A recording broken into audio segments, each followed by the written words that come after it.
사망의 골짜기로 다닐지라도 주님께서 나의 길을 인도하시니 나주를 따라가리.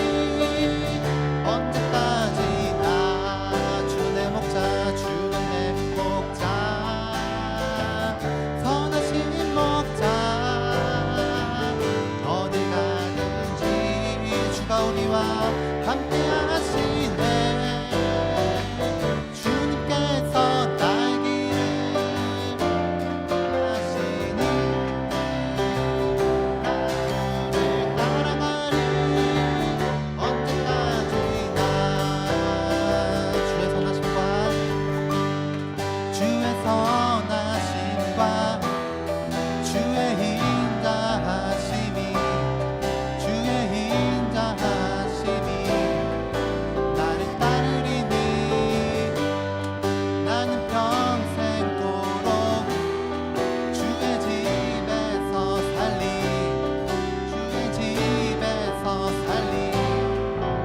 한 번 더 주의 선하심과 주의 인자하심이 나를 따르리니 나는 평생도록 주의 집에서 살리.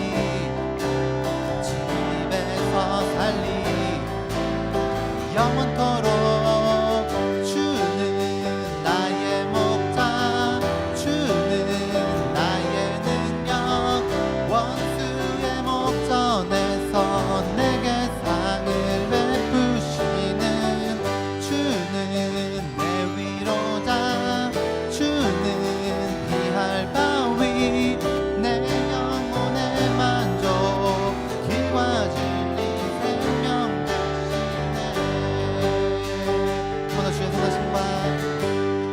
주의 선하심과 주의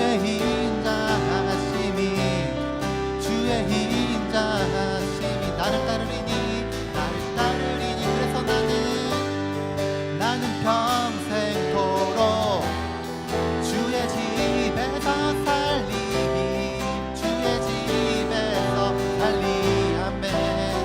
영원토록 주는 나의 목자, 주는 나의 능력, 원수의 목전에서 내게 상을 베푸시는 주는 내 위로자, 주는 피할 바위, 내 영혼의 만족, 길과 진리 생명. 주는 나의 목자, 주는 나의 능력, 원수의 목전에서 내게 상을 베푸시는 주는 내 위로자, 피할 바위, 내 영혼의 만족, 길과 진리 생명 되시네. 주는 나의 목자, 주는 나의 능력, 원수의 목전에서 내게 상을 베푸시는 주는 내 위로자, 주는 피할 바위, 내 영혼의 만족, 길과 질. 한 번 더. 주는 나의 목자, 주는 나의 능력, 원수의 목전에서 내게 상을 베푸시는 주는 내 위로자, 피할 바위, 내 영혼의 만족, 길과 진리 생명 되시네. 아멘. 선한 목자님 주님께 다시 한번 박수로 영광 돌리십시다. 할렐루야. 주님 선하신 목자이십니다. 아멘.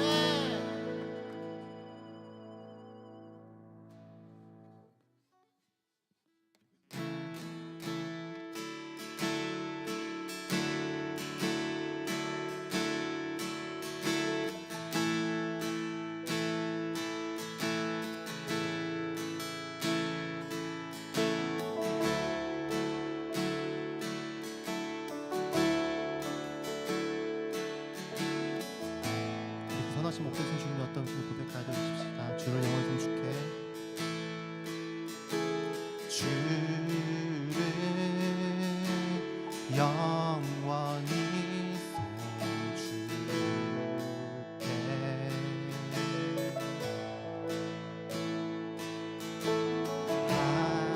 항상 주의하리.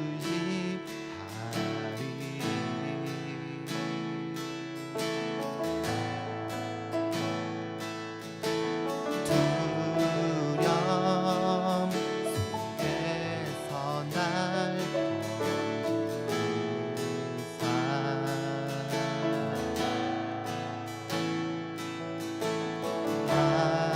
반석 위에 날 세우셨네. 한 번 더 주를 영원히 줄게. 주를 영원히 손줄게.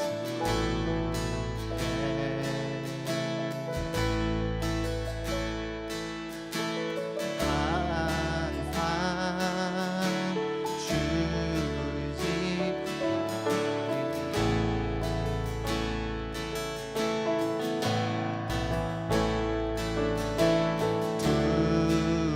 두려움 속에서 날 건지사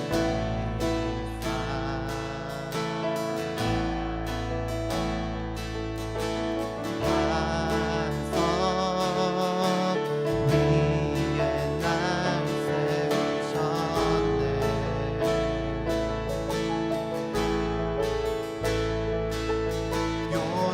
요동하지 않고 주를 고백하리. 나의 방패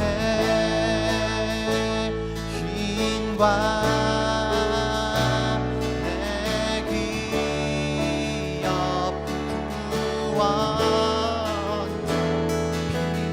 피난처 강한 성문 언제나 나의 도움이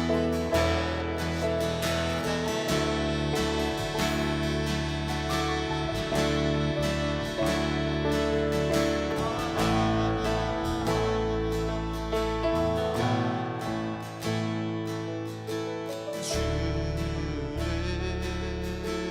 영원히 손줄게.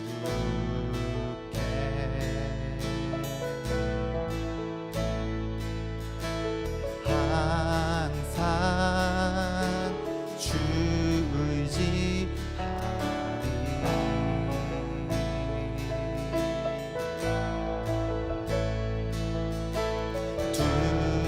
두려움 속에서 날 건지사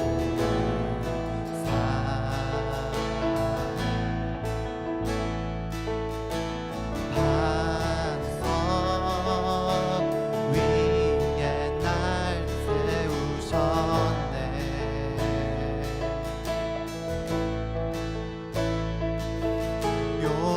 요동하지 않고 주를 고백하리. 나의 방패 힘과 내 기업 구원자 피난처 강한 성문 언제나 나의 도움. 나의 방패 힘과 내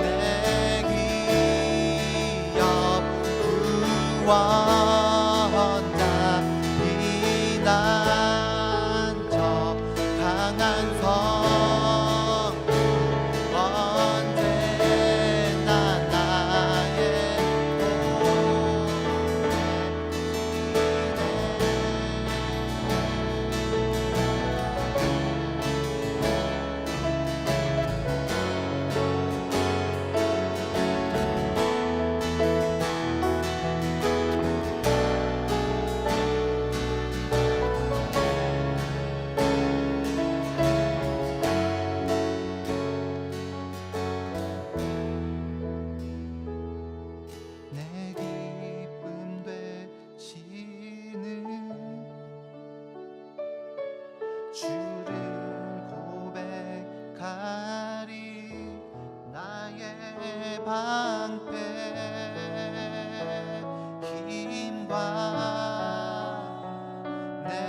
언제나 나의 도움 되시네.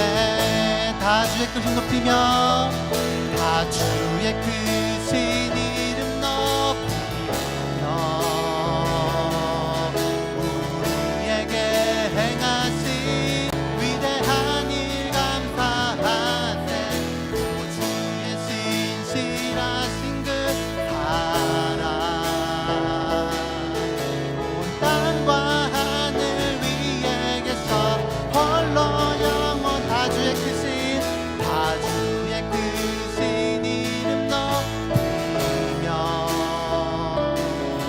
우리에게 행하신 위대한 일 감사하세. 오 주의 신실하신 그 사랑 온 땅과 하늘 위에 계셔 홀로 한 번 더 다 주의 크신 다 주의 크신 이름 높이며 우리에게 행하신 위대한 일 감사하세. 주의 신실하신 그 사랑 온 땅과 하늘 위에 계셔 홀로 영원 온 땅과 하늘 위에 계셔 홀로 한 번 더 온 땅과 하늘 위에 계셔 홀로 영원하신 이름. 아멘. 할렐루야.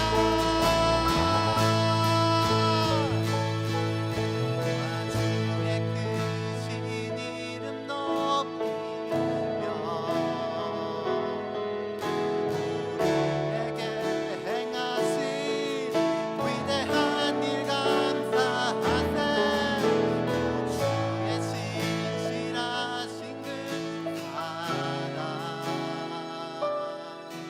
온 땅과 하늘 위에 계셔 홀로 영원한 다 주의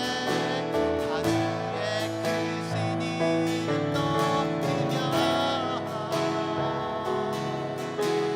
우리에게 행하신 위대한 일 감사하세. 주의 신실하신 그 사랑 온 땅과 하늘 위에 계셔 홀로 영원한 온 땅과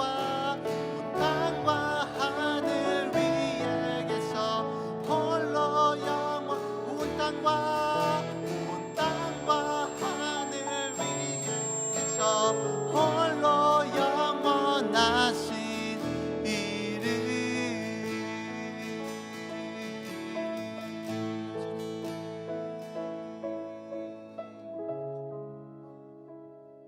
우리 마지막 한 번 더 같이 기도하실 때에는 우리 삶을 인도하시는 선한 목자 되시고 피난처 되시고 반석 되시고 힘 되시는 주님이 무엇보다 온 땅 가운데서 가장 높고 가장 크신 하나님이십니다라고 우리 삶에 행하신 주의 일들 다시 한번 기억하시면서 그 일들을 찬양하시면서 한 번 더 같이 기도해 드리십시다. 한 번 더 같이 기도하시겠습니다. 하나님, 그래서 그 하나님이 온 땅에서 가장 높으신 하나님이십니다. 그래서 그 하나님이 온 땅에서 가장 합당하신 하나님이시고 우리의 놀라운 일들 행하신 하나님이신데 그 하나님이 우리의 피난처 되시고 우리의 힘이 되시고 우리 방패가 되시고 우리 안정감이 되시는 그 하나님이 우리 선한 목자 되시며 무엇보다 온 땅에서 가장 높으신 온 땅에서 가장 찬양받게 합당하신 하나님이 되십니다. 예 주님, 그 주의 이름을 찬송합니다. 예 주님, 그 주의 행하실 다시 높여드립니다. 하나님, 그 다시 우리 삶 가운데 놀라운 일 행하실 것입니다. 예 하나님, 그 다시 우리 삶 가운데 그렇게 놀라운 일 행하실 것입니다.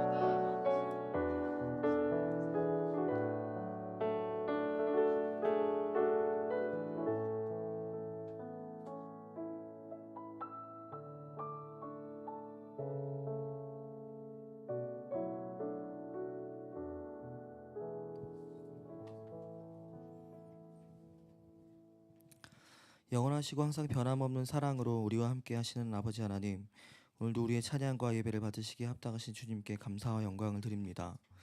지난 한 주간도 우리를 지켜 보호하여 주심을 감사하고 이날도 우리를 구원하신 하나님 앞에 예배할 수 있도록 저희를 인도해 주심을 감사드립니다. 주님 앞에 지은 모든 죄를 이 시간 용서하여 주시고 주님의 영으로 우리를 다스리셔서 오늘도 아버지의 마음과 뜻이 우리의 마음을 채워주시는 시간 되도록 인도하여 주시옵소서. 저희 좋은나무 교회 성도들 아이들부터 어른들에 이르기까지 주님이 원하시는 길을 가도록 인도하여 주시고 거룩하고 순전한 마음으로 하나님을 예배하는 자들 되게 하여 주시옵소서. 부르심을 따라 각자의 처소에서 하나님께 영광 돌리는 삶이 되게 하여 주시옵소서. 하나님, 저희 안에 질병과 상처 또 어려움 가운데 있는 지체들이 있습니다. 주님께서 그 마음에 힘과 위로를 주시고 아픔 가운데 치유의 은혜를 주시옵소서. 온전히 회복될 수 있도록 건강함을 얻게 하여 주시옵소서. 또 서로에게 힘이 될 수 있는 주님의 몸된 교회 될 수 있도록 인도하여 주시옵소서. 또 저희가 함께 기도하고 또 동역하는 선교지의 선교사님들의 가정과 사역을 붙들어 주시고 주의 복음을 전하는 데 부족함 없도록 힘과 지혜와 능력을 주시옵소서. 주님 안에서 또한 참된 평안과 기쁨을 누리는 은혜를 항상 공급하여 주시고 또 외로움, 두려움들이 떠나가는 역사, 순간순간 하나님의 임재, 하나님의 변함없는 사랑을 맛볼 수 있도록 주님 도와주시옵소서. 이제 말씀을 듣기 원합니다. 저희 눈과 귀와 마음이 열리게 하여 주시고 말씀 선포하시는 목사님 가운데 성령으로 기름 부어 주시옵소서.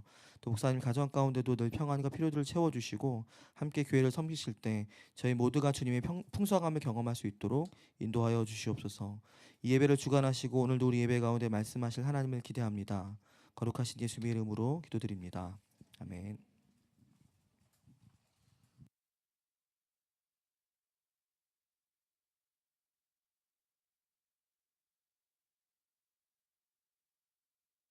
말씀 같이 보시겠습니다. 말씀은 두 군데를 볼 건데요. 히브리서 11장 4절 읽고 그 다음에 창세기 4장 1절에서 7절 말씀을 같이 읽도록 하겠습니다. 먼저 히브리서 11장 4절 말씀 같이 읽도록 하겠습니다. 시작.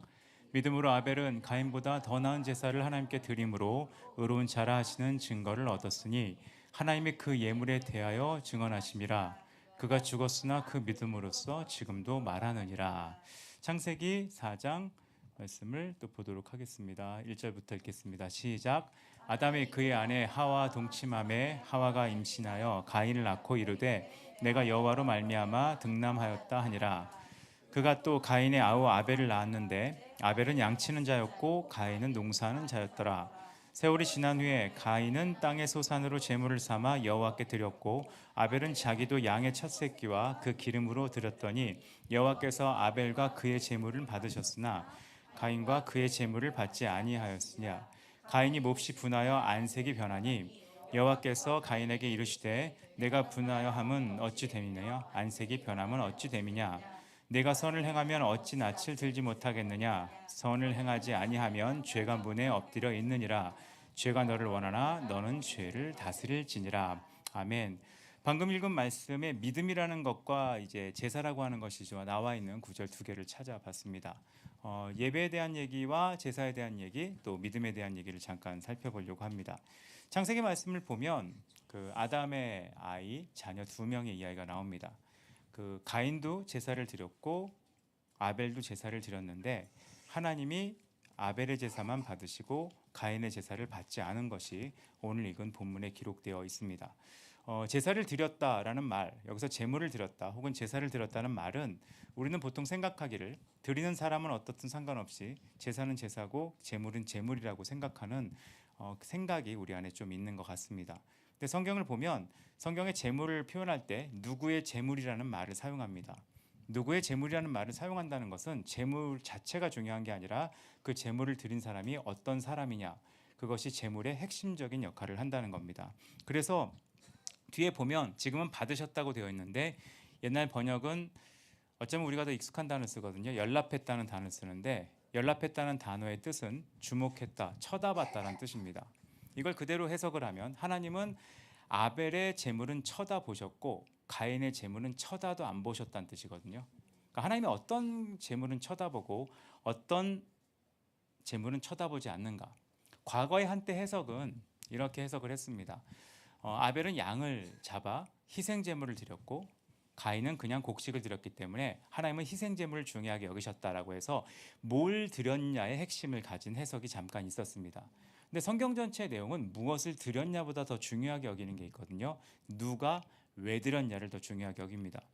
그래서 제물을 어떤 내용을 제물을 드렸냐? 헌금도 똑같잖아요. 성경에 나오고 있는 헌물은 헌금을 많이 했냐보다 누가 왜 어떻게 헌금을 들었냐를 중요하게 여기지 헌금을 많이 들었냐를 중요하게 여기지 않습니다. 찬양을 많이 했느냐, 제사를 드렸냐, 그거보다 더 중요하게 여기는 게 그 사람이 누구냐, 드린 사람이 누구냐의 중요성을 더 두고 있다는 겁니다. 그러면 아벨의 제사는 제사를 드린 제물의 내용 때문이 아니라 아벨 자체가 제사를 드린 동기, 제사를 드린 태도가 가인하고 달라서 그렇다는 건데, 과연 가인과 아벨의 제사의 차이는 무엇이었는가? 그걸 오늘 잠깐 생각해 보고 싶다는 겁니다. 근본적으로 드린 제물도 달랐지만 더 큰 차이점은 드린 사람의 차이가 존재했다는 겁니다. 그거를 히브리서에서는 뭐라고 표현하냐? 아벨은 믿음으로 제사를 드렸다고 표현을 합니다. 그걸 더 나은 제사라고 표현하는 거죠. 그럼 믿음으로 제사를 드렸다는 게 무엇일까요? 이 믿음이라는 걸 조금 생각해 보는 시간을 가졌으면 좋겠습니다. 그 믿음에 대한 히브리서 11장의 정의들이 있는데요. 이걸 근거로 이 아벨의 제사를 설명해 드리면, 아벨이 드린 제사의 첫 번째 특징은 하나님을 기쁘시게 하는 제사를 드렸습니다. 그 히브리서 6장에 나오거든요. 믿음이 없이는 기쁘시게 못한다. 이게 되게 애매한 표현이잖아요. 믿음이 있으면 하나님을 기쁘게 하는데 하나님을 기쁘시게 하는 믿음은 무엇일까요? 내가 누군가를 기쁘게 하기 위해 하는 행동을 우리는 보통 순종이라고 합니다. 그러니까 이 믿음의 정의는, 저는 제가 개인적으로 믿음의 정의를 제일 좋아하는 거는 그 로렌 커닝햄 책에 나온 정의를 되게 좋아합니다. 반복해 말씀드렸을 거예요. 순종 더하기 신뢰가 믿음입니다. 그러니까 믿음의 근거는 뭐냐? 순종이 우선되고 순종한 후에 신뢰를 하는 것이 믿음이라는 겁니다. 그럼 믿음, 그런 순종은 왜 순종을 할까요? 잘못 생각하는 순종이 있습니다. 벌 받을까봐, 혼날까봐, 이건 순종이라고 하지 않습니다. 아니면 닥치고 한다, 그것도 순종이 아닙니다. 순종의 전제는 내가 믿는 그분이 어떤 분인지를 믿고 믿는 것을 이제 순종의 근거라고 얘기합니다. 그래서 하나님을 기쁘시게 하는 믿음이란 말에 이어서 설명하고 있는 게 뭐죠?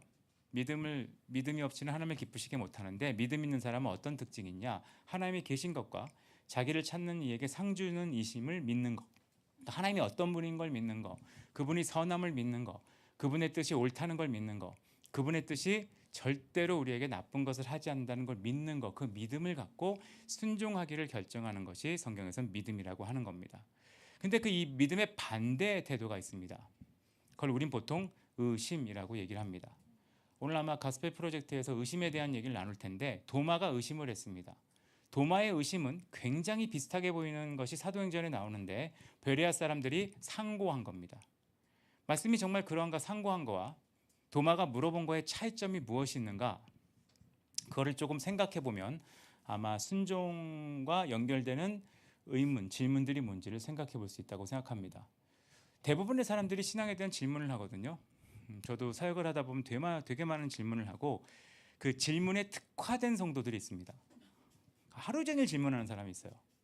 저도 어디 외부 사역 가보면 쉬는 시간에 저를 절대로 못 쉬게 하는 사람들이 있습니다. 적극적으로 물어봅니다. 근데 물어보는 사람이 두 부류가 있습니다.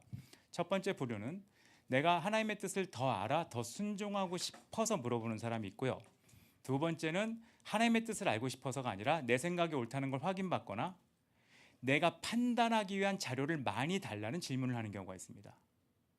이 두 개의 질문은 어마어마한 차이가 있습니다. 첫 번째는 하나님의 뜻을 더 알고자 하기 위해, 하나님을 더 기쁘시게 하기 위해, 하나님이 선하신데 나는 모르기 때문에 내가 하나님의 뜻을 더 알아야 더 많이 순종할 수 있다는 것으로 질문하는 사람이 있고요. 두 번째는 하나님이 선하다 선하지 않다를 내가 판단하고 싶은 거예요. 모든 일에. 그래서 내가 판단할 수 있는 근거를 달라고, 제시해 달라고 끝없이 요청하고 결국 결정은 내가 하겠다는 태도로 하는 경우가 있습니다. 이 두 개의 태도는 완전히 극단의 태도입니다. 혹시 여러분이 심심하시면 한번 읽어보시라고 권해드릴 책 하나가 있는데, 어쩌다 한국인이라는 책이 있습니다. 그 책을 제가 재밌게 본 이유가, 한국 사람은 일본인과 중국인과 굉장히 다르다를 책 전체로 설명했습니다. 이분이 이제 일본에서 안식년을 보내면서 심리학자입니다. 일본에서 안식년을 보내면서 일본 사람과 한국 사람이 얼마나 다른지를 깊이 연구하면서 한국인의 특징들을 이제 기록한 것들이 있는데, 한국인의 특징 한 가지를 이런 식으로 설명한 게 있습니다. 한국 사람은 모든 결정을 스스로 해야지 성이 풀리는 사람이래요. 법도 그렇다고 합니다. 밤에 빨간불이 있고 밤에 파란불이 있으면 이거를 건너냐 마냐를 어떻게 결정하냐, 신호등으로 결정하는 게 아니라 내가 보기엔 지금 건너도 돼. 주일 성수도요. 내가 믿음으로 그러니까 예배를 드려야 되냐 안 드려야 되냐도 어떻게 결정하냐? 내가 보기에 이 정도면 빠져도 돼. 이게 우리나라 사람들의 성향이 있다고 합니다. 근데 이런 성향과 굉장히 유사한 성향을 가진 사람이 성경에 나오거든요. 이스라엘 민족이죠. 자기 소견에 오르는 대로. 아니 파란불에 건너고 빨간불에 멈출 걸 왜 본인이 결정해야 돼요? 법이 정해놨잖아요. 내가 이 정도는 돈을 횡령해도 돼. 이걸 왜 본인이 결정해요? 횡령에 대한 법이 있는데요. 야, 이 정도는 사람을 괴롭혀도 돼. 왜 사람을 괴롭히고 말고 해야 돼? 내가 결정을 해요. 사실 사람이 배워야 될 것은 옳고 그름이 정해진 것의 편법을 내가 결정하는 것을 배우는 게 아니라 옳고 그름을 알고 그것을 따라 행하는 것을 배우는 것이 순종의 훈련인데 특히 우리나라의 경우는 그게 잘 훈련되어 있지 않은 문화에 지금 들어가 있는 것 같습니다. 그러니까 나이 드신 분들은 횡단보도를 건너냐 마냐 원래 이 동네는 그냥 건넜어. 법이 들어와도 상관이 없어요. 이렇게 반응하시죠. 아이들도 똑같습니다. 아이들도 해야 할 일을 한다기보다 너무나 어린아이들이 어린아이 특징이 그거거든요. 어린아이의 장점은 사실 초등학교의 어린아이의 최고 장점이 그거였잖아요. 요즘은 그걸 못 본 것 같아요. 아, 제가 초등학교 1학년이구나. 어떻게 확인하죠? 횡단보도 건널 때 이러고 건너면 초등학교 1학년입니다. 2학기부터 창피하고요. 2학년 때부터 그 짓을 하기는 싫어합니다. 이유가 뭘까요? 그냥 법을 지키는 사람의 모습이 창피해 보이는 거예요. 우리나라는 그런 문화가 신기하게 있어요. 자전거를 탈 때 헬멧을 써야 되죠. 근데 헬멧을 쓰면 창피해요. 무릎 보호대라면 창피해요. 무슨 얘기예요? 내가 결정할 수 있는 능력이 있다는 걸 보여주고 싶지. 나는 보호대 없이도 다치지 않아. 헬멧 안 써도 머리가 튼튼해를 보여주고 싶지. 그 질서와 법을 따르는 걸 보여주기 싫어하는 마음이 있다는 겁니다. 그게 신앙적으로는 어떻게 되냐? 의심이에요. 하나님은 이렇게 하라고 했지만 내가 보기에 그렇게까지 할 필요는 없을 것 같아. 하나님은 이렇게 하는 게 맞다고 하지만 내가 보기엔 그런 것 같지 않아. 도마는 뭐예요? 예수님이 부활했다고 하지만 내가 보기엔 예수님 아닌 것 같아. 하나님이 누구냐? 하나님의 뜻이 무엇이냐? 하나님의 뜻을 실행하고 싶다. 그 마음이 있는 게 아니에요. 나는 하나님의 뜻이 뭔지는 모르겠지만 내가 보기에 괜찮으면 하겠다는 판단의 모든 기준을 나에게 가져오는 것이 성경에서 말하는 의심이라는 겁니다. 그래서 그런 의심을 가진 사람은 변화되지 않는 한 실제로 신앙의 성장이 어떤 질문을 해도 없습니다. 부자 청년이 그랬잖아요. 부자 청년 얘기는 제가 자주 해드린 것 같은데 부자 청년이 예수님에게 어쩌면 신약에 나와 있는 예수님을 만난 사람 중에 제일 고차원적인 질문을 했을 수 있어요. 내가 어떻게 해야 구원을 얻습니까? 근데 부자 청년은 그 질문을 왜 했을까요? 무슨 대답을 듣고 싶었을까요? 예수님은 정답을 얘기하셨는데 정답을 듣고 부자 청년이 한 반응은 근심하여 떠나거든요. 부자 청년이 듣고 싶었던 대답은 자기에게 맞는 대답이었을 거예요. 제 추측은 이 대답을 듣고 싶었을 겁니다. 뭘 더 한다고? 아니야, 넌 충분해. 지금까지 네가 한 거로는 충분히 구원을 이룰 거야 라는 말을 듣고 싶었나 봐요. 근데 예수님은 그 대답을 하지 않았죠. 그러니까 근심하여 갔단 말이 뭐예요? 내 기준에 맞지 않은 대답을 들은 거예요. 실제로 부자 청년은 하나님의 뜻을 행하고 싶어하는 마음, 하나님을 기뻐하고 싶어하는 마음, 그리고 주님의 어떤 분인지에 대한 생각을 갖고 그 일을 한 것이 아니라는 겁니다. 그래서 어떤 일이 있는 거예요? 하나님의 뜻을 따르고자 하는 순종이 아닌 내 기분을 좋게 하고 내 지적 만족을 채우고 내가 무식하지 않다는 걸 확인하고 내가 나름 괜찮은 사람이라는 것을 확인할 수 있는 대답을 듣기 위해 필사적으로 질문하고 질문했던 모습이 부자 청년의 모습이었다는 겁니다. 예배도 그럴 수 있습니다. 어떤 예배가 주님을 기쁘게 할 것이냐를 고민하기보다 어떻게 예배 드려야 내가 신앙인처럼 보일 것인가? 어떻게 내가 질문을 해야 좀 더 지적인 사람으로 보일 것인가? 내가 어떤 신앙적 반응을 해야 사람들에게 좀 멋져 보일까를 고민하게 된다면 그것은 하나님이 원하시는 제사와 제물이 아니라는 겁니다. 그렇기 때문에 우리가 해야 될 굉장히 중요한 예배의 태도는 순종하려고 하는 겁니다. 근데 순종은 어떻게 해야 할 수 있을까요? 순종의 조건은 되게 단순합니다. 그러니까 하나님이 시키는 걸 하면 된다라기보다 더 큰 전제가 있어야 순종이 가능합니다. 어떤 조건이 있어야 되죠? 내 생각보다 하나님의 생각이 옳다. 그 순종을 못하는 사람들이 존재하거든요. 순종이 못하는 사람들이 존재하는데 순종을 못하는 사람들의 공통적 특징은 내가 저 사람보다 낫다라는 전제가 있으면 순종을 못해요. 지금 시대의 특징인 것 같아요. 나보다 나이 많은 사람, 나보다 경력이 많은 사람, 내 주변에 있는 사람이 나보다 낫다는 생각 안 하거든요. 그리고 이제 학교 선생님들이 힘든 이유 중에 하나가 학부모가 학교에 가보면 교사가 학부모보다 낫다는 생각을 안 하는 시대거든요. 그럼 학부모가 자기 자녀에게 선생님에게 순종해라는 말을 하기가 껄끄러운 시대가 지금 돼버린 거예요. 그래서 그 누구에게도 순종하지 않는, 다만 우리가 순종하는 곳은 딱 한 군데가 있는 것 같습니다. 지금 병원이죠.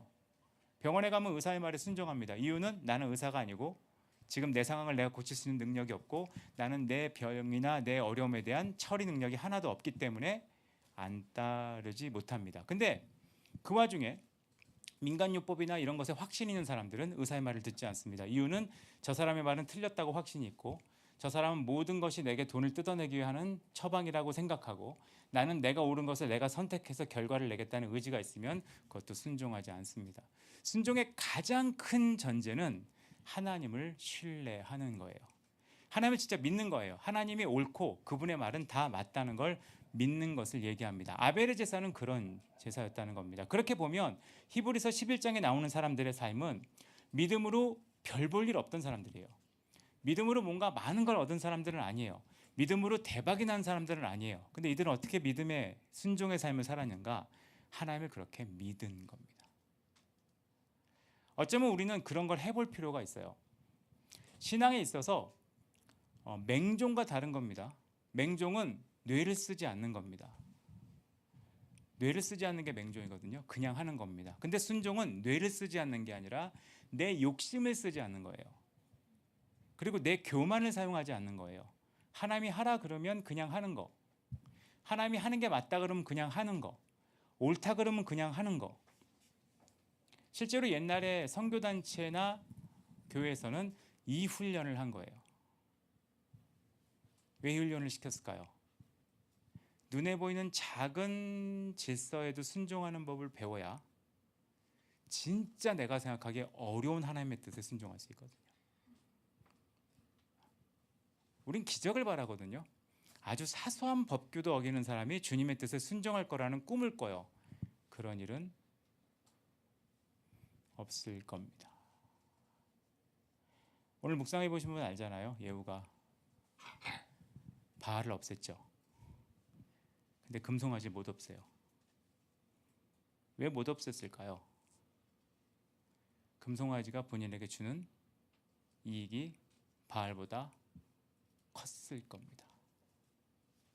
그래서 예후는 순종한 사람처럼 보이지만 순종하지 않은 사람으로 보입니다. 저는 예후를 그렇게 생각해요. 예후는 사명은 하나 이루었어요. 근데 신앙의 삶은 실패한 사람이에요. 왜 그러냐 하면 자기 소견에 옳은 대로 결국 결정한 거거든요. 내 소견에 옳은 대로 결정하지 않고 내 소견이 아닌 더 옳은 뜻을 따라갈 수 있는 것의 태도를 배우는 것, 이것이 성경에서 말하는 순종의 훈련입니다. 그래서 하나님이 도마에게 그렇게 말씀하셨잖아요. 예수님이 보지 않고 믿는 거. 보지 않고 믿는 게 뭐예요? 여러분 기차를 탈 때 도착한 걸 보고 탑니까? 비행기를 탈 때 도착한 걸 보고 탑니까? 아니요, 그냥 보고 타는 거예요.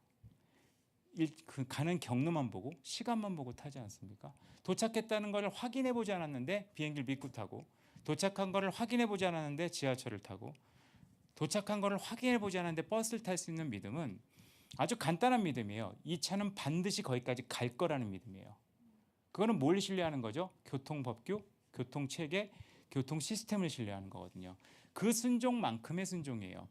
보지 않고 따지지 않고 확인하지 않고 하나님이 말했으니까, 예수님이 하신다고 하니까, 예수님이 그렇다고 하니까 그냥 따라가는 거, 그것이 성경에서 말하는 가장 이상적이고 아름다운 예배의 모습이라는 겁니다. 그 훈련이 우리에게는 필요한 때입니다.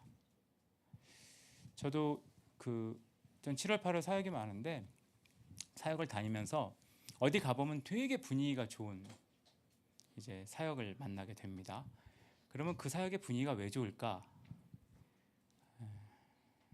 좋은 이유는 딱 하나예요. 안 따지고 모인 사람들이거든요.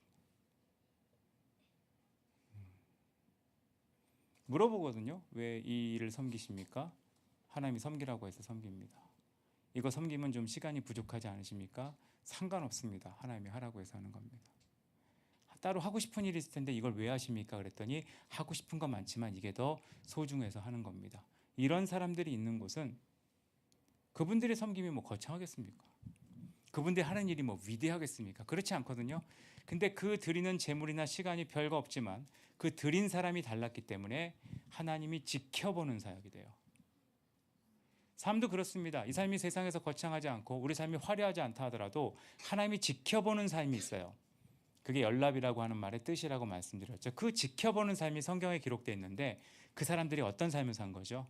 하나님을 기쁘시게 하는 믿음. 그냥 하나님이 하라는 일을 그냥 하는 거예요. 이게 무슨 유익이 있냐? 아니요. 그냥 하는 거예요. 내 생각에 이거 하면 피곤할 것 같은데 상관없어요. 그냥 하는 거예요. 난 이게 더 나아 보이는데 아니에요. 그냥 하는 거예요. 난 지금 이걸 더 하고 싶은 마음이 있는데 아니요. 그냥 하는 거예요. 내가 해야 할 일을 하라고 하는 것을 고분고분하는 법을 배워가는 거. 이것이 성경에서 말하는 순종의 길이라는 겁니다. 순종의 길이라는 거예요. 그 순종의 길은 실제로 아벨처럼 슬프죠. 아벨은 믿음의 제사를 드린 결과가 죽었거든요. 근데 성경에 아벨을 불행하다고 말하진 않습니다. 진짜 하나님이 원하시는 삶의 모범처럼 보여주고 있습니다. 마치 하나님이 하라는 걸 했기 때문에 그것도 사단이 유혹을 해서 딴 길로 가라는 유혹을 계속했음에도 불구하고 끝까지 하셔서 우리를 구원하신 예수님처럼 하나님이 하라고 하는 걸 묵묵히 하는 사람이 이 땅에 나온다면 전 이 땅은 다 바뀔 거라고 생각을 합니다. 하나님이 하라는 대로 아이를 기르는 학부모가 많아지면 한국 교육은 바뀔 거고요. 하나님이 하라는 대로 정치를 하는 사람들이 나오면 한국 정치는 바뀔 거고요. 하나님의 뜻대로 의료 행위를 하는 사람들이 나오면 의료계도 바뀔 거라고 생각합니다. 문제는 결정적인 순간에 의심을 하는 거예요. 그 의심의 이유는 더 하나님을 기쁘시게 하고 싶어서가 아니라 더 나를 낮게 만들기 위해서, 더 하나님을 훌륭하게 높여드리기 위해서가 아니라 더 내가 똑똑한 사람인 거로 확인되기 위해서. 그래서 어느 순간 내가 보기엔 그게 맞는 것 같아라는 말에 모두의 칭송을 받기 위해 하는 의심이 튀어나오기 때문이라고 생각합니다. 여름이에요. 여름 뭐 교회마다 수련회도 있고 캠프도 있고 다양한 일을 하는 계절이 되었는데 전 7월, 8월 이 두 달이라도 우리가 따지지 않고 하나님의 뜻을 따라가는 기간을 가져봤으면 좋겠습니다. 그리고 제가 이번에 그 CDTS라는 곳에 강의하면서 학부모들의 질문을 많이 받았는데 학부모들의 공통된 질문이 하나 있었어요. 뭐냐 하면 요즘 애들은 거짓말을 잘한대요. 그래서 어떻게 처리하면 좋겠냐고 물어보더라고요. 그래서 그렇게 많이 해요. 근데 애들이 다 비슷한 나이였거든요. 그래서 제가 얘기했죠. 요즘 애들은 옛날 애들과 달리 요즘 애들은 모든 말의 첫 마디가 아니로 시작을 한다고. 그러니까 옳은 것을 말하는 훈련보다 내가 있는 상황을 극복하는 훈련을 하거나 내가 원하는 걸 얻어내는 훈련이 더 돼 있기 때문에 어떤 수단과 방법을 동원해서도 내 뜻을 이루거나 내가 위기를 모면하는 훈련을 먼저 받는 거라고. 그러면 그거보다 좋은 훈련은 내가 좀 설령 혼나더라도 내가 좀 어려운 상황이 되더라도 옳은 걸 말하는 훈련이 필요하다는 거예요. 그게 순종의 훈련이거든요. 그런 순종의 훈련은 커서도 진짜 존경할 만한 사람을 만들 수 있습니다. 근데 어려서부터 기회를 잡고 내 상황을 좋게 만드는 훈련을 한 사람들은 커서 뉴스에 많이 나올 겁니다. 그런 사람이 나오기를 바라진 않는 거죠. 오늘 말씀에 나눈 것처럼 아벨과 같은 제사, 여러분이 오늘 예배를 드리던, 오늘 여러분이 성경 공부를 하던, 아침에 묵상하던, 여러분의 묵상의 기록, 예배 드렸던 표현들은 하나님이 그렇게 중요하게 여기지 않으십니다. 누구의 예배였느냐, 그리고 그 누구가 어떻게 드렸느냐, 오, 나는 오늘 굉장히 멋진 기도를 했어. 그 기도는 중요하지 않아요. 누구의 기도였는가?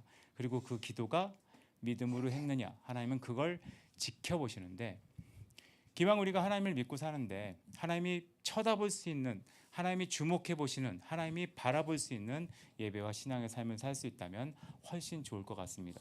여러분이 그런 삶을 살 수 있는 7월 8월이 되시기를, 그리고 여러분 평생을 하나님 앞에 주목하여 보여줄 수 있는 삶을 사시길 간절히 바랍니다. 같이 좀 기도하겠습니다. 이 시간 믿음에 대한 얘기를 좀 했습니다. 우리는 의심이 많죠. 의심. 저도 알아요. 저도 그런 성향이거든요. 제가 누군가에게 왜요라고 물어보는 질문은 궁금해서가 아니라 하기 싫어서 왜요라는 질문을 많이 했던 것도 저도 마찬가지입니다. 인간의 의심은 순종하고자 하는 것이 아닌 거죠. 그래서 가끔 우리에겐 필요한 게 있습니다. 베레아 사람들처럼 정말 하나님의 뜻을 실행하기 위해 계속 그러한가를 파는 것이 아니라면 우리는 그 의심을 조금 내려놓을 필요가 있습니다. 그리고 먼저 우리의 태도를 바꿀 필요가 있어요. 순종하고자 하는 마음, 하나님을 기쁘시게 하고자 하는 마음, 그리고 이 전제는 주님의 뜻은 가장 옳고 주님이 가장 선하시다는 전제, 그것이 우리에게 필요한데, 이런 믿음의 삶을 살기에 충분하도록 우리의 마음을 좀 부드럽게, 우리의 마음을 좀 유연하게, 그리고 우리의 마음을 좀 넓게 하나님을 향해 있게 해달라고 이 시간 잠깐 기도하는 시간 갖도록 하겠습니다. 같이 기도하겠습니다. 우리에게 필요한 것은 하나님에 대한 태도가 필요한데, 우리가 마음을 하나님께 열 수 있도록 하나님 앞에 마음을 바라볼 수 있도록 두시고 하나님의 뜻을 따라갈 수 있는 믿음이 있도록 인도하셔서 우리가 그 하나님의 뜻을 따르고 순종하고 바라볼 수 있도록 하나님 역사하여 주시옵소서.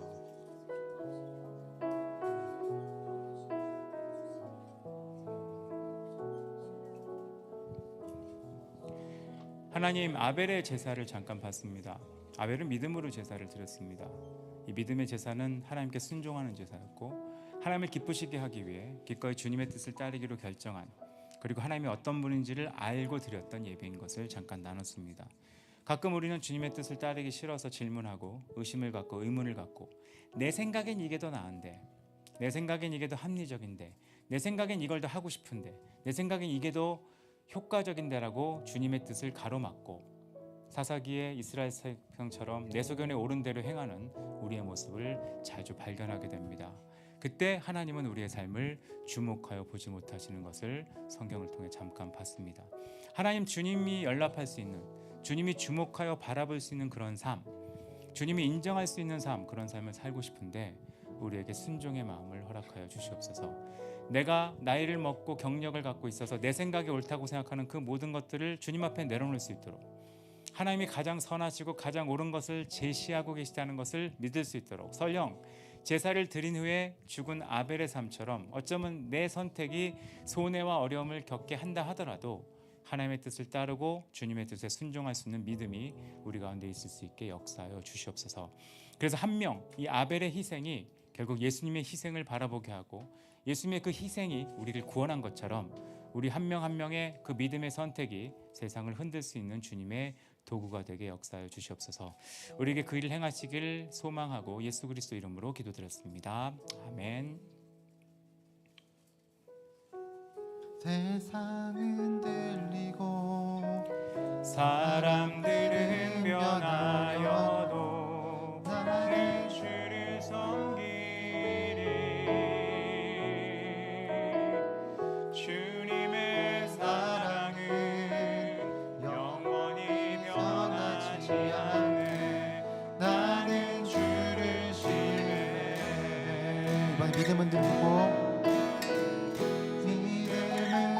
사람들 주를 떠나도, 사람들 주를 떠나도 나는 주를 섬기리.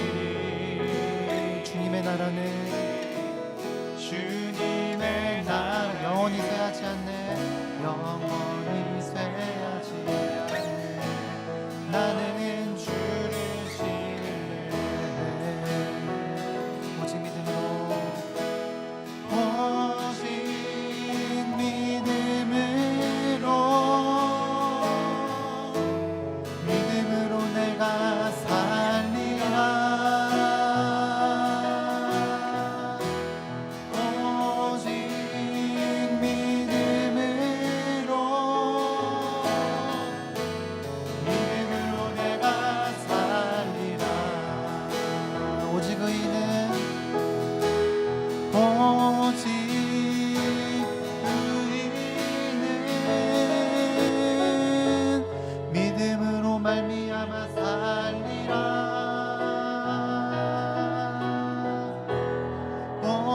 오직 의인은 믿음으로 말미암아 살리라. 지금은 우리 주 예수 그리스도의 은혜와 아버지 하나님의 놀라우신 사랑과 성령 하나님의 교통하심이 이 땅 가운데 믿음으로 살며 믿음으로 하나님께 예배하며 믿음으로 인생을 살아갈 여기 있는 모든 한 명 한 명의 삶 위에 이제로부터 영까지 함께 있을지어다. 아멘.